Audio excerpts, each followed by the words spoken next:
ভ্রমণ মানে কি শুধুই কলকাতার বাইরে? কলকাতার মধ্যেও যে আরেক টুকরো কলকাতা আছে, তা হলো ঐতিহ্যশালী উত্তর কলকাতা। এই উত্তর কলকাতার একটি স্বনামধন্য অঞ্চল হচ্ছে বাগবাজার। আজকের পর্বটা হবে পায়ে হেঁটে বাগবাজারের অলিগলি ঘুরে দেখা। কলকাতা ও কলকাতার বাইরে অর্থাৎ পশ্চিমবঙ্গের অন্যান্য জেলা কিংবা পশ্চিমবঙ্গের বাইরের রাজ্য থেকে যারা কলকাতা ভ্রমণে আসবেন তাদের জন্য খুবই গুরুত্বপূর্ণ আজকের পর্বটি। তাই আপনাদেরকে অনুরোধ রইল সম্পূর্ণ ভিডিওটি দেখার। স্কিপ করে দেখলে অনেক তথ্য মিস করে যাবেন কিন্তু। Good morning everyone. আজকে লাভ টু ট্রাভেলের পক্ষ থেকে আমি আপনাদের হোস্ট চুমকি আপনাদের সঙ্গে নিয়ে এসেছি একটি সম্পূর্ণ নতুন ভিডিও। আমরা আজকে পায়ে হেঁটে উত্তর কলকাতার বাগবাজার অঞ্চলটি এক্সপ্লোর করব। ইতিমধ্যে আমরা মেট্রো করে বাগবাজারে এসেছি এবং বাগবাজারে এই মুহূর্তে আমরা রয়েছি বলরাম মন্দিরের কাছে। বলরাম মন্দির আপনারা সবাই জানেন, রামকৃষ্ণ পরমহংসদেবের পদধন্য এই মন্দির। ওনার অসংখ্য লীলায় এই মন্দির আজ সমৃদ্ধ এবং এই মন্দির সম্পর্কে এবং মন্দিরের ভেতরে কি আছে চলুন আপনারাও আমাদের সঙ্গে ঘুরে দেখে নিন।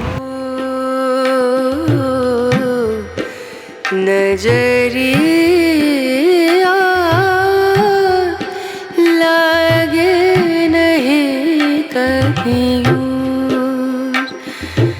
नजरिया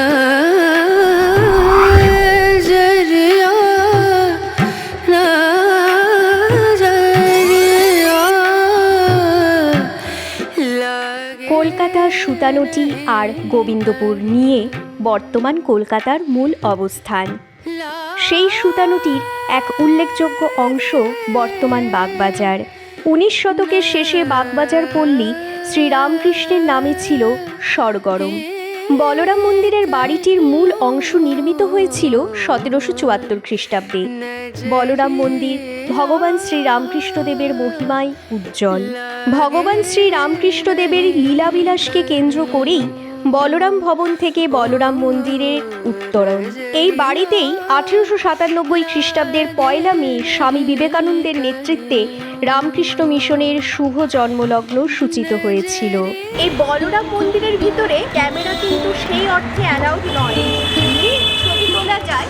তো আমরা ভেতরে মহারাজজির সঙ্গে কথা বলে নিয়ে কিছুটা ছবি তুলেছি এবং আপনারাও সেটা দেখতে পেয়েছেন ইতিমধ্যে। এবং এই মন্দির খোলা থাকে সকাল 6:30 থেকে 11:30 পর্যন্ত এবং বিকেল 3:30 থেকে রাত 8টা পর্যন্ত। আমাদের বলরাম মন্দির ঘোরা সম্পূর্ণ হয়ে গেছে। এবার আপনাদেরকে যেমন বললাম যে আমরা আজকে কিন্তু উত্তর কলকাতার পায়ে হেঁটে এক্সপ্লোর করব এবং এর মধ্যে কিন্তু যেরকম দর্শনীয় স্থান রয়েছে, দর্শনীয় স্থানের মধ্যে কিন্তু আমরা বাগবাজারের বিখ্যাত কিছু ফুডও এক্সপ্লোর করব। চলুন এরপর আপনারাও দেখে নিন আমাদের পরবর্তী গন্তব্য কোথায় হতে চলেছে। আমাদের পরবর্তী গন্তব্য হচ্ছে এই গিরিশ ভবন, নাট্যকার গিরিশচন্দ্র ঘোষের বাড়ি। এবং এই বাড়ির ভেতরে কি আছে আদৌ দেখা যাবে কিনা এখন পর্যন্ত জানি না।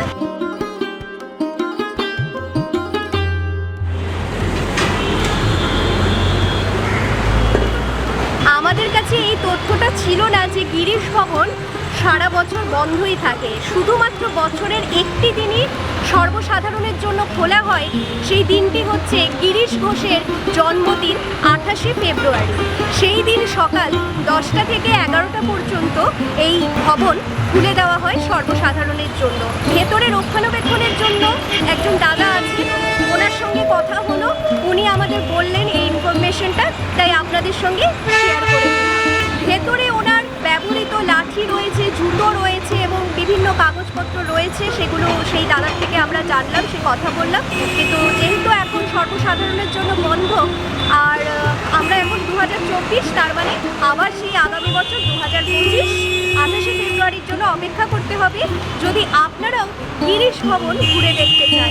এবার আমাদের পরবর্তী গন্তব্য, যেরকম আপনাদেরকে বললাম যে আমরা কিন্তু বাগবাজারে শুধুমাত্র দর্শনীয় স্থানগুলো ঘুরে দেখব না, এর পাশাপাশি বাগবাজার কিন্তু খাবার দাবারের জন্য বিখ্যাত। তাই আপনারা দেখতেই পাচ্ছেন আমাদের বাঁ দিকে রয়েছে ভোলানাথ কেবিন এবং আমরাও চলে যাচ্ছি ভোলানাথ কেবিনে। আপনারা দেখতে থাকুন আমরা ভোলানাথ কেবিনে কি কি ট্রাই করলাম। আপনাদেরকে যেরকম বললাম যে আমরা প্রথমে ভোলানাথ কেবিনে কিছু খাওয়া দাওয়া করবো, কিন্তু আনফর্চুনেটলি সেখানে কিছু খাওয়া দাওয়া হয়নি, কারণ ওনারা এই সময়ে শুটিংয়ের পারমিশন দিল না। তাই আমরা ওখান থেকে বেরিয়ে এলাম এবং বেরিয়ে আসার পর আপনারা দেখতে পেলেন যে এই বাগবাজার অঞ্চলে কিন্তু পশ্চিমবঙ্গ বাংলা একাডেমির যাত্রামঞ্চ এবং গিরিশ মঞ্চ রয়েছে, যেখানে নিত্যদিন যাত্রা এবং থিয়েটারের ব্যবস্থা হয়ে থাকে। যেরকম যেরকম থিয়েটারের শো হয়, সেই থিয়েটারের শো অনুসারে সেখানে থিয়েটার দেখানো হয়। এরপর আমরা গিরিশ যাত্রামঞ্চ থেকে বাদিক দিয়ে বেঁকে গেলেই কিন্তু শ্রী গৌড়ীয় মঠ রয়েছে। এই গৌড়ীয় মঠ কিন্তু শ্রী মহাপ্রভু চৈতন্য দেবের মন্দির এবং রাধাকৃষ্ণের মন্দির। এই মন্দিরে আমরা প্রবেশ করলাম এবং এই মন্দিরে আমরা এত ভালো সময়ে এসেছি যে 12টা থেকে 12:30, এবং এই সময় কিন্তু আরতি হয়। আমরা সেই আরতিও দেখলাম।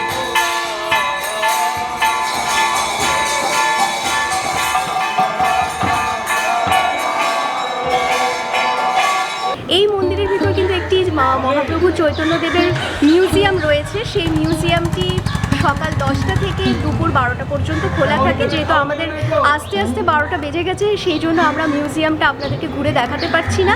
আমরা চেষ্টা করব যদি বিকেল 3টের সময় এই মিউজিয়ামে আবার আসতে পারি, কারণ এই মিউজিয়াম আবার 3টে থেকে খোলা থাকে। তাই আমরা আবার চেষ্টা করব যদি 3টের সময় আসতে পারি, তাহলে তো আপনারা দেখতেই পাবেন আমাদের সঙ্গে এই গৌড়ীয় মঠের ভিতর শ্রী মহাপ্রভু চৈতন্যদেবের মিউজিয়ামটি। শ্রী শ্রী চৈতন্য মহাপ্রভুর শিক্ষা প্রচারার্থে 1918 সালে শ্রী গৌড়ীয় মঠের প্রতিষ্ঠা এবং পরবর্তীতে বাগবাজারে স্থানান্তরিত হয়। কলকাতা মিউনিসিপ্যাল কর্পোরেশন কর্তৃক 2007 সালে শ্রী গৌড়ীয় মঠ ঐতিহ্যমণ্ডিত ভবনের মর্যাদাপ্রাপ্ত হয়। আমরা গৌড়ীয় মঠ থেকে বেরিয়ে ঠিক করলাম যে বসুবাটি আসবো। এবার বসুবাটি আসতে গিয়ে আরেক হয়রানির শিকার। সেই উত্তর কলকাতার বাগবাজারের অলিগুলিগুলো দেখতে এতটাই একই রকম, এবং আমাদের গুগল ম্যাপে যেটা দেখাচ্ছিল সেই লোকেশন অনুসারে আমরাও ঠিকঠাক পৌঁছতে পারছিলাম না। যাই হোক, অনেক স্থানীয় লোকেদের সঙ্গে কথা বলে আলোচনা করে আমরা ঠিকঠাক জায়গাটাতে পৌঁছলাম। এই যে বাড়িটা দেখতে পাচ্ছেন, এটা একটা পুরনো ঐতিহ্যশালী বাড়ি। এই বাড়িটি হচ্ছে বাগবাজার স্ট্রিট দিয়ে এগিয়ে এলে নীলাচল যে ফাস্ট ফুডের দোকানটি রয়েছে, সেই দোকানের গলি ধরে একদম সোজা চলে আসলে এই পুরনো বাড়িটি দেখতে পাবেন। তো এমনিতে এই বাড়িটি ঘুরে দেখার মতো সেরকম কিছু নিয়ে একটা বিপজ্জনক বাড়ি হিসেবে রয়েছে, কিন্তু যেহেতু উত্তর কলকাতা মানে অনেকটা পুরনো বাড়ির একটা ঐতিহ্য বহন করছে, সেই ঐতিহ্যর জন্য যদি আপনারা উত্তর কলকাতার সেই ফিলটা নিতে চান, তাহলে আমাদের রেকমেন্ডেশন রইল এই বাড়িটি ঘুরে দেখতেই পারেন। এবার আমাদের পরবর্তী গন্তব্য হবে যে বাগবাজারের যে সমস্ত বিখ্যাত খাবার দাবার রয়েছে সেই খাবার দাবারগুলো এক্সপ্লোর করা, এবং সিস্টার নিবেদিতা মিউজিয়াম। সেই মিউজিয়াম খুলবে 1টার সময়, ইতিমধ্যে 1টা বেজে গেছে। আর দেখা যাক মিউজিয়ামের ভেতর আবার ক্যামেরা করতে দিচ্ছে কিনা। মানে ক্যামেরা নিয়ে একটা ভীষণ সমস্যা, যে সব জায়গায় ক্যামেরা করতে দেবে কি দেবে না, এই যে একটা সংশয়ের মধ্যে আমাদের থাকতে হয়। কিন্তু তবুও চেষ্টা করি যতটুকু আমাদের ফুটেজ তোলা যায় সেই ফুটেজের মাধ্যমে আপনাদের কাছে তথ্যগুলো সঠিকভাবে তুলে ধরার।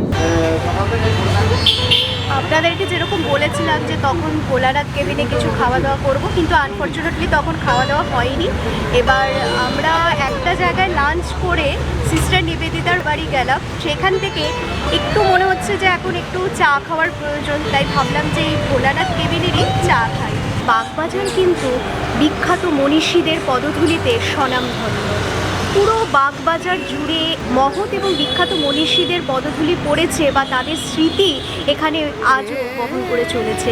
সেরকমই কিন্তু আপনাদেরকে বলা মতো আমরা সিস্টার নিবেদিতার বাড়িতে চলে এসেছি। সিস্টার নিবেদিতার বাড়িটি শুক্রবার থেকে রবিবার খোলা থাকে দুপুর 1টা থেকে বিকেল 5:30 পর্যন্ত। এই 16 নম্বর বাগবাজার বোসলেন স্ট্রিটের বাড়িটি সিস্টার নিবেদিতার স্মৃতি আজও বহন করে চলেছে। ওনার অজস্র কর্মকাণ্ডকে এইখানে সংগ্রহশালায় সংগৃহীত করে রাখা হয়েছে। এই মিউজিয়ামের ভিতরে কিন্তু ক্যামেরা কোনোভাবেই অ্যালাউড নয়। তো আমি একা গিয়েছিলাম এবং 50 টাকা টিকিট, সেই টিকিট কেটে আমি ভেতরে প্রবেশ করলাম, এবং প্রবেশ করার পর আমি যা দেখলাম না, আপনাদেরকে আমি বলে ভাষায় প্রকাশ করা যাবে না। সিস্টার নিবেদিতা যেন মনে হচ্ছে আমার কাছে আজও জীবন। একটি এভি দেখানো হয়েছে, অডিও ভিজুয়াল ডকুমেন্টেশন করে, যে সিস্টার নিবেদিতার একদম জন্ম থেকে শুরু করে একদম তার শেষ জীবন পর্যন্ত এবং তিনি কি কি কর্মকাণ্ড করে গেছেন। এত কথা আমি বলতে গেলে মানে একটা পুরো এপিসোড শেষ হয়ে যাবে বা একটা পর্ব পুরো শেষ হয়ে যাবে। সুতরাং আমি এত কিছুই বলবো না। আপনারা যারা এখনও সিস্টার নিবেদিতার এই বসত বাড়িটি, মিউজিয়াম বাড়িটি এখনও দেখেননি, আপনাদেরকে অনুরোধ রইল আপনারা ঘুরে এসে দেখুন। বিশ্বাস করুন আপনাদেরও অনেক ভালো লাগবে। অনেক অজানা কথা, অনেক অজানা তথ্য জানা যাবে। ভগিনী নিবেদিতা ভারতবর্ষে এসে এই 16 নম্বর বোসপাড়া লেনের বাড়িটিতে 1898 নভেম্বর মাসে প্রথম বসবাস শুরু করেছিলেন। তাঁর বালিকা বিদ্যালয়টিও এখানেই প্রতিষ্ঠিত হয়। অনেক ইতিহাসের সাক্ষী এই বাড়িটিকে 2005 সালে গ্রেড 1 হেরিটেজ বিল্ডিং ঘোষণা করা হয়। 2013 সালে জরাজীর্ণ বাড়িটি পশ্চিমবঙ্গ সরকার অধিগ্রহণ করে রামকৃষ্ণ সারদা মিশন দক্ষিণেশ্বরের হাতে তুলে দেন। নিবেদিতার সার্ধ জন্ম শতবর্ষে অর্থাৎ 2017 সালে বাড়িটি সংস্কার করার পর তার দ্বার উদ্ঘাটন ও ফলকটির আবরণ উন্মোচন করেন পশ্চিমবঙ্গের মাননীয় মুখ্যমন্ত্রী শ্রীমতী মমতা বন্দ্যোপাধ্যায়। এই মিউজিয়ামটিতে মূলত রয়েছে ওনার থাকার ঘর, একটি রয়েছে মেডিটেশন হল এবং বাগবাজার অঞ্চলে তিনি ছোট ছোট শিশুদের হোক, নারী শিক্ষার প্রসারের জন্য হোক অনেক কাজ করেছিলেন। তাদের নিয়ে অনেক কিছু শেখানো, তাদের হাতের কাজ শেখানো বা তাদেরকে পড়াশোনা করানো বা শিক্ষার দিকে এগিয়ে নিয়ে যাওয়া, সেই সব কিছু এই মিউজিয়ামটিতে কিন্তু সংগ্রহ করে রাখা হয়েছে। এবং পুরো বাড়িটি জুড়ে, মানে দোতলা বাড়ি, পুরো বাড়িটি জুড়ে এক একটি ঘরে ওনার অজস্র কর্মকাণ্ডের কথা লেখা আছে এবং খুব সুন্দরভাবে আপনি যদি একাও আসেন কোনো অসুবিধে হবে না। এখানে ভেতরে গাইডের ব্যবস্থা রয়েছে, ওনারা গাইড করে দেবেন। এবং আপনি যদি একা আসেন আপনার জন্য কিন্তু অডিও ভিজুয়াল স্ক্রিনিং করে, কিউআর কোড স্ক্রিনিং করে আপনি একাই কিন্তু কানে শুনে শুনে আপনি অনুভব করতে পারবেন, ঘটনাগুলো দেখতে পারবেন জীবন্ত এবং শুনতে পারবেন।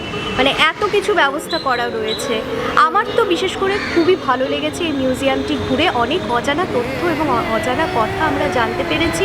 প্রাপ্তবয়স্কদের জন্য এই মিউজিয়ামে প্রবেশ করার টিকিটের মূল্য হচ্ছে 50 টাকা এবং আপনারা যদি স্টুডেন্ট হন সেই ক্ষেত্রে কিন্তু 25 টাকা মূল্যে আপনি এই মিউজিয়ামটি ঘুরে দেখতে পারেন। তবে আর দেরি কিসে, বাগবাজার আসলে কিন্তু সিস্টার নিবেদিতার বাড়ি আপনার তালিকায় অবশ্যই রাখবেন। এবার আমাদের পরবর্তী গন্তব্য কী হতে চলেছে, চলুন আমাদের সঙ্গে ঘুরতে থাকুন। আমরা এই মুহূর্তে আছি শ্রী শ্রী মা সারদা মায়ের ঘাটে। সারদা মায়ের বাড়িতে আমরা গিয়েছিলাম, যেহেতু মায়ের বাড়ির সময় হচ্ছে বিকেল 4টের সময় মায়ের বাড়ি খুলবে, সেহেতু ভাবলাম যে এই সময়টুকু আমরা কি করব। তাই আমরা ঠিক করলাম যে আমরা বাগবাজার ঘাট ঘুরে দেখি এবং বাগবাজার ঘাট সংলগ্ন হচ্ছে শ্রী শ্রী সারদা মায়ের ঘাট। তো এই ঘাটে আমরা এসেছি এবং আজ একটা পুরো বর্ষাকালের দিন এবং বর্ষাকালের একটি শনিবার দিন আমরা আজকের পুরো ট্যুর প্ল্যানটা যেটা করেছি যে কলকাতার মধ্যেই উত্তর কলকাতার সমস্ত দর্শনীয় স্থানগুলো আপনাদেরকে ঘুরে ঘুরে দেখানো। এবং সেই সূত্রে আপনারা দেখতেই পাচ্ছেন যে বর্ষাকালের গঙ্গা কত সুন্দর লাগছে দেখতে। এরপর আমাদের পরবর্তী গন্তব্য হতে চলেছে বাগবাজার ঘাট। আর বর্তমানে আমরা রয়েছি বাগবাজারে শ্রী শ্রী সারদা মায়ের ঘাটে। বর্ষাকাল, স্বাভাবিকভাবেই গুড়ি গুড়ি বৃষ্টি পড়ছে এবং এই বৃষ্টির মধ্যেই কিনা আমরা পুরো বাগবাজারকে এক্সপ্লোর করে দেখছি আমাদের ক্যামেরা দিয়ে। ইতিমধ্যে আপনারা জেনে গেছেন যে আমরা মায়ের ঘাটে ছিলাম এবং মায়ের ঘাট থেকে একটু এগিয়ে এলেই হচ্ছে বাগবাজার ঘাট।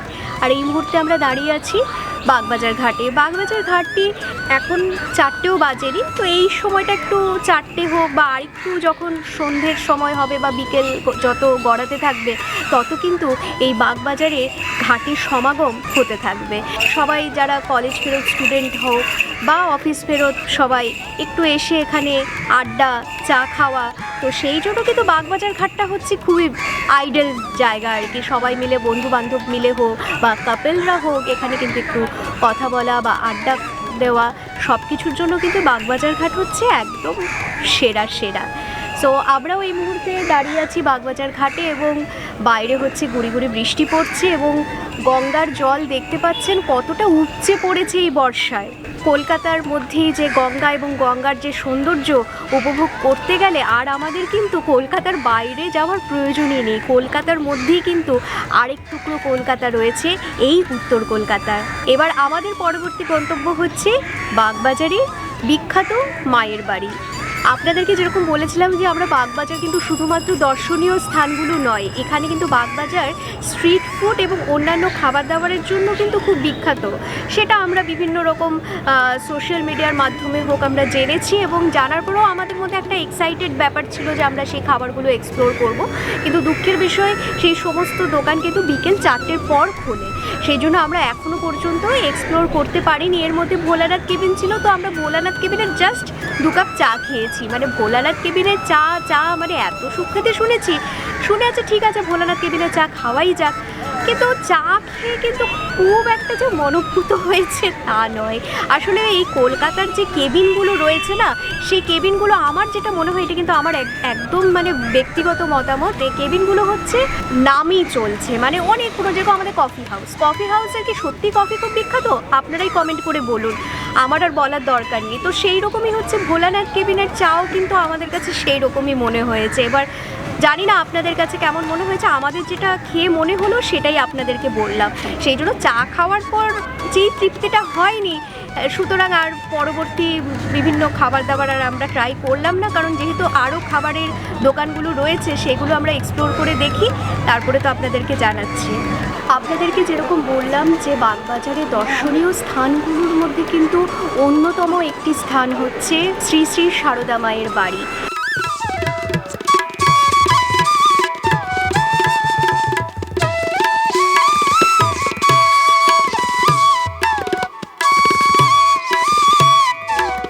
এই বাড়িতে আমরা এসেছি এবং মায়ের দর্শন পেয়েছি, আপনারা ইতিমধ্যে দেখলেন। কিন্তু সেই সময় দাঁড়িয়ে যেহেতু এটি মায়ের মন্দিরের ভেতর কোনো রকম কথা বলা যাবে না, বা মন্দিরের ভেতর যেহেতু সেখানে প্রার্থনার জায়গা, আমরাও সেই ডেকোরাম কোনোভাবে ভাঙতে নারাজ। তাই আমি আপনাদের সঙ্গে যে সমস্ত তথ্য আমরা ভেতরে দেখেছি সেটা কিন্তু বাইরে এসেই বলছি। ভেতরে মায়ের থাকার যে ঘর ছিলেন সেখানে এখনও মা অধিষ্ঠান করছেন এবং আমরা সেই মাকে দর্শন করলাম উপরের তলায়। আমরা খুব ভাগ্যবান যে আমরা এই মুহূর্তে মায়ের ভোগও পেলাম। সকালবেলার সময় হচ্ছে সকাল 6টা থেকে 11টা পর্যন্ত এবং বিকেলবেলার সময় হচ্ছে বিকেল 4টে থেকে রাত 8টা পর্যন্ত। এই বাগবাজার মায়ের বাড়ির ভেতরে কিন্তু উদ্বোধনের কার্যালয়ও রয়েছে। আপনারা জানেন উদ্বোধনের কার্যালয়ের সম্পর্কে, স্বামী বিবেকানন্দের হাত ধরে এই উদ্বোধন কার্যালয়ের স্থাপন হয়েছিল। সেই উদ্বোধনের কার্যালয় কিন্তু এই বাগবাজার মায়ের বাড়ির ভেতরেই রয়েছে। তো আপনারা এই বাগবাজার এলে মায়ের বাড়ি অবশ্যই ঘুরে দেখবেন এবং একটা অসম্ভব শান্তি অনুভব করবেন, যেই জিনিসটা আমরা অনুভব করলাম এবং আপনাদের সঙ্গে সেই কথাই ভাগ করে নিচ্ছি। ঠাকুর শ্রী শ্রী রামকৃষ্ণদেবের তিরোধানের পর অবশিষ্ট কয়েকটি বছর শ্রী শ্রী সারদা দেবী কলকাতায় আসলে বাগবাজারের এই উদ্বোধন ভবনেই অতিবাহিত করতেন। পরবর্তীতে এই উদ্বোধন ভবনই মায়ের বাড়ি নামে প্রতিষ্ঠা লাভ করল। বাগবাজারে যে সমস্ত দর্শনীয় স্থান রয়েছে সেই সমস্ত দর্শনীয় স্থান কিন্তু আমাদের ঘুরে দেখা শেষ হয়ে গেছে। এবার আমাদের এক্সপ্লোর করার পালা হচ্ছে বাগবাজারের স্ট্রিট ফুডগুলো। চলুন আপনারাও আমাদের সঙ্গে ঘুরে দেখে নিন।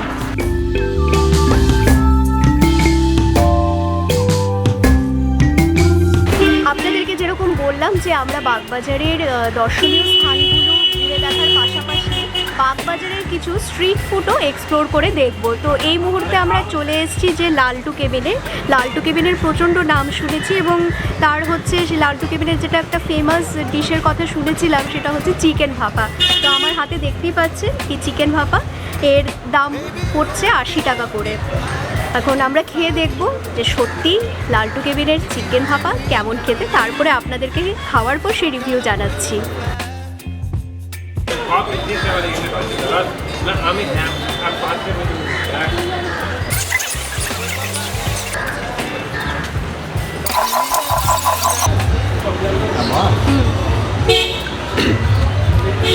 এই ডিশটা কিন্তু আমি একদম খুবই প্রথম ট্রাই করেছি। মানে আমরা জেনারেলি শুনেছি ইলিশ ভাপা হয় বা ভেটকি মাছের ভাপা হয়, কিন্তু চিকেনের আবার ভাপা মানে সেটা ভাবা যায় না। যাই হোক, একটা ভীষণ টক টক ফ্লেভার আছে। এই ডিশটা যেহেতু আমি একদমই প্রথম খাচ্ছি, সেহেতু আমি অন্য কোনো ডিশের সঙ্গে কম্পেয়ার করতে পারবো না। এবং আপনাদেরকে এর আগের ভিডিওগুলোতেও বলেছি যে আমরা কিন্তু প্রফেশনাল ফুড ব্লগার নই যে এটা ওটা বলতে পারবো বা খেয়ে বুঝতে পারবো যে কী হয়েছে না হয়েছে। আমরা ট্র্যাভেল ব্লগার বেসিক্যালি। এবার ঘুরতে ঘুরতে যে সমস্ত আমরা খাবার খাচ্ছি বা আমাদের টেস্ট যেরকম লাগছে সেরকম রিভিউ আপনাদেরকে দিচ্ছি। তো আমার প্রথমবার খেয়েছি, প্রথমবার খাওয়ার হিসেবে আমার ভালোই লেগেছে, খুব একটা খারাপ লাগেনি। এবং একটা বড় পিস চিকেন দিয়েছে এবং এর দাম পড়েছে 80 টাকা। আপনারা যদি এই লালটু কেবিনে আসেন বা বাগবাজারে ঘুরতে আসেন, তবে এই লালটু কেবিনের চিকেন ভাপা কিন্তু ট্রাই করতেই পারেন।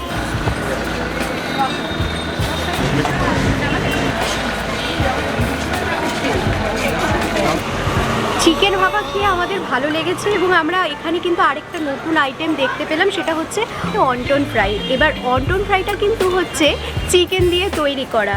এখানে আমি যেটা দেখতে পাচ্ছি 1 2 3 4 5 6 পিস আছে। এই 6 পিস দিয়ে এক প্লেটের দাম হচ্ছে 80 টাকা। এই নতুন ডিশটিও ট্রাই করে দেখি কেমন লাগছে, খাওয়ার পর আপনাদেরকে জানাচ্ছি।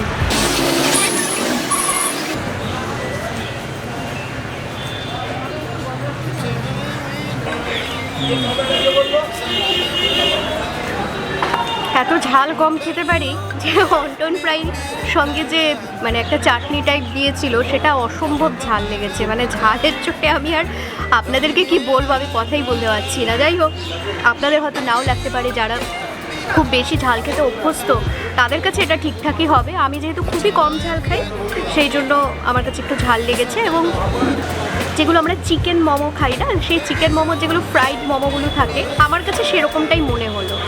এবং দুটো খাবার এখান থেকে আমরা খেলাম। এখানকার আমি শুনেছি মাছের কচুরিটাও খুব ফেমাস, তো মাছের কচুরিটা এখানে আর খাচ্ছি না। লালটু কেবিনের সিগনেচার ডিশগুলোর মধ্যে যে আমরা যেই দুটো ডিশ ট্রাই করলাম, একটা হচ্ছে চিকেন ভাপা আর একটা হচ্ছে অন্টন ফ্রাই। এর মধ্যে কিন্তু আমি চিকেন ভাপাকে 1 নম্বরে রাখবো। চিকেন ভাপাটা আমার কাছে কিন্তু এর থেকে অসম্ভব ভালো লেগেছে। কবে থেকে স্টার্ট আপনার? 20 বছর। কী কী পাওয়া যায়? চিকেন ভাপা, ভেটকি ভাপা, মটন ভাপা, এটা হচ্ছে স্পেশালিটি। বাকি আবার আপনি মটন মানে chicken fry, fish fry, finger, devil, steam chicken, এই চিকেন কাটি, ফিশ কাটি, স্প্রিং রোল, এগুলো তো আছে। আরও বিভিন্ন রকম আইটেম আছে, মাছের কচুরি আছে। আর এই চিকেন ভাপার আইডিয়াটা তেল ছাড়া সবাই খেতে চায়, তো তেল ছাড়া কি বানানো যায় দেখে একটা বানানো হলো।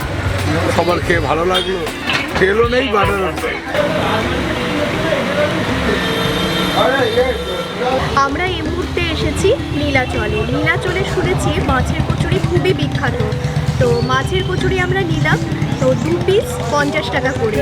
এবার মাছের কচুরি সত্যি কথা বলতে আমি কখনো এর আগে ট্রাই করিনি, এবার আজকে আমি প্রথম খাবো। এবার খেয়ে দেখছি কেমন, তারপরে তো আপনাদেরকে জানাচ্ছি। 2 পিস মাছের কচুরি ছিল, সঙ্গে হচ্ছে আলুর দম। খেতে বেশ ভালোই লাগছে, একটু অন্যরকম লাগছে কারণ আমি মাছের কচুরি এর আগে খাইনি এবং একটা বেশ মিষ্টি মিষ্টি ফ্লেভার আছে। এবার সত্যি কথা বলতে আমি আবার একটু মিষ্টিটা কমই খাই বা মিষ্টি মিষ্টি ফ্লেভারটা আমার খুব একটা পছন্দের নয়। এবং আমাদের বাঙালিদের মধ্যে একটা প্রবাদ আছে, ঘটি বাঙালের ব্যাপার আছে। এবং যেহেতু আমি বাঙাল বাড়ি থেকে বিলং করি, আমাদের তো মিষ্টির একদমই চল নেই। কলকাতায় সব রান্নাতে মিষ্টি ব্যবহার করা হয় এবং সেটার আমি একটু আবার বিরুদ্ধে আছি, যেহেতু বুঝতেই পারছেন মিষ্টি একদমই খাই না।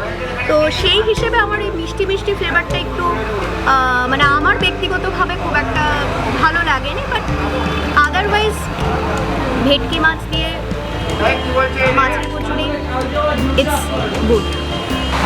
মানে কবে থেকে স্টার্ট? এটা শুরু হয়েছিল আমাদের ব্যবসাটা 1990 সালে। 1990 তারপরে হয়ে গেল আজকে তার 33 বছর। মাছের কচুরি অ্যাকচুয়ালি স্টার্ট হয়েছিল 1982-তে ফার্স্ট। আমার বাবা প্রথম চালু করেছিল। আমার মাথা থেকেই বেরিয়েছিল যে মাছের কচুরি, আর আমরা এখন ভেটকি মাছ দিয়ে করি। খাবারের লাইন নলেজটা ভালো ছিল, উনি এটা ওটা সেটা বানিয়ে বানিয়ে ট্রাই করতে করতে মাছের কচুরি জন্ম দিয়েছিলেন আর কি। তারপরে এখন অনেক জায়গাতেই হয় মাছের কচুরি। ফার্স্ট যদি ধরা হয় বাগবাজারে তো না, বাগবাজারে নয়, আমাদের আগে ক্যাটারিং ছিল, তো ওনার ক্যাটারিং ছিল, তো ওইখানেই প্রথম আর কি চালু হয়। তখন আমাদের রেস্টুরেন্ট হয়নি। তারপরে 1990-তে আমাদের যখন রেস্টুরেন্ট করা হলো তখন ওখানে এই আইটেমটা করা হতো।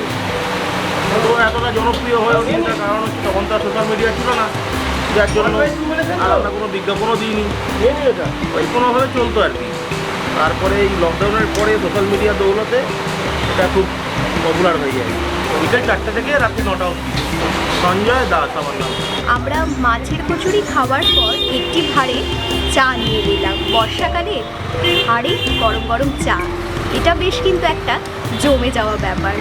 এই ছিল আমাদের পায়ে হেঁটে বাগবাজার ভ্রমণের গল্প। আরও কিছু স্থান এক্সপ্লোর করা বাকি থেকে গেল সময়ের অভাবে। আশা করছি মোটামুটি বাগবাজার ভ্রমণের রূপরেখা একটা আপনাদের দিতে পেরেছি। বাগবাজার ভ্রমণে আমরা কি কি মিস করে ফেললাম আপনারা যদি জানেন তবে প্লিজ কমেন্ট করে জানাবেন। আর আমাদের এই ভিডিও ভালো লেগে থাকলে অবশ্যই লাইক করবেন এবং প্রচুর প্রচুর শেয়ার করবেন। এবং আমাদের চ্যানেল এখনও যারা সাবস্ক্রাইব করেননি তারা দ্রুত সাবস্ক্রাইব করে ফেলুন লাভ টু ট্রাভেল, এবং পাশে দেওয়া বেল আইকনটি প্রেস করে অল নোটিফিকেশন অন করে দিতে একদম ভুলবেন না। ধন্যবাদ।